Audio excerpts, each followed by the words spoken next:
There are people who drive us crazy at our jobs, but science hasn't given that particular problem a lot of thought. Recently, a guy named Will Felps may have made some small progress in this area. He wanted to figure out if one person in a workplace can ruin a workplace. Not just disrupt the way that people get along and fill coworkers with weird feelings and uncomfortable moments that they think about for hours afterwards, but could one person actually lower productivity? Does one bad apple spoil the whole bunch? First off, can I maybe just describe a little bit what kind of behaviors count as bad apple behaviors? This is Will Felps. I reached him on the phone in the Netherlands, where these days he is an assistant professor of management at the Rotterdam School of Management. But back when he was in grad school doing this research, he read all the relevant studies on teamwork and group dynamics, looking for clues about bad apple behavior. And he didn't find much. But he did find, buried in correlation tables and footnotes, 3 personality types, 3 kinds of behavior that seem to hurt group dynamics and group performance in a bad apple sort of way. And these 3 sets of behaviors are, well, in sort of layman's terms, you'd say someone who is a real jerk, who attacks or insults others, someone who's a slacker, who does less than they can, and then finally someone who's sort of a depressive pessimist.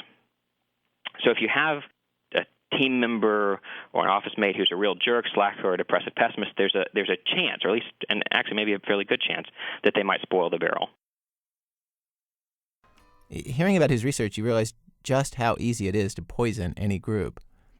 Will Felps told me about this study that somebody did looking at all kinds of industries and businesses, and what they found is that the best predictor of how any team performs is not how great the best member is, or what the average member of the group is like.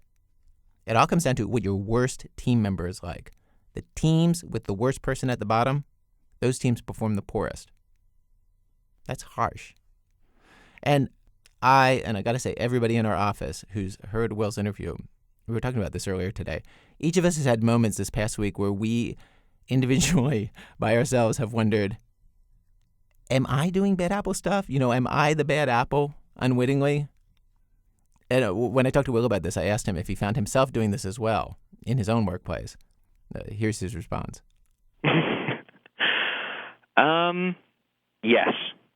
Yes, I have become very sensitive to this type of behavior. I mean, I catch myself sometimes. Well, I'm just very worried now about my effect on other people. I have to say,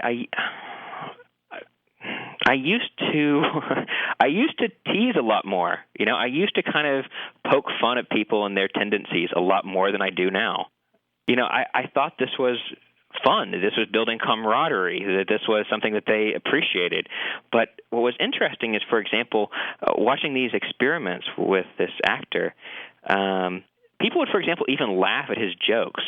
When he was making fun of someone else, they would all laugh. But then afterwards, for example, when they would rate whether or not they would be willing to work on this team again, they would say, definitely not. I hate this. It was having a really negative impact, and I guess that rubbed off on me. So I just stopped I stopped teasing so much. Now, of course, this is just one study in the laboratory. As Will points out, group dynamics in the real world, where people work together for more than 45 minutes, may be different in some ways, yet to be studied. Though Will did see one glimmer of hope in his research. It was in one group in the study. It was the most surprising thing that happened during this research, something that completely caught Will off guard. There's one group where the bad apple didn't spoil the barrel. There was one group that performed really well. And what was that group doing? There was just one guy who was a particularly good leader. And what he would do is he would ask questions, and he would engage all the team members and diffuse conflicts. And I found out later that he's actually the son of a diplomat, and he had this amazing diplomatic ability to diffuse the conflict that was sort of normally would emerge when this actor Nick would display all this, real jerk behavior.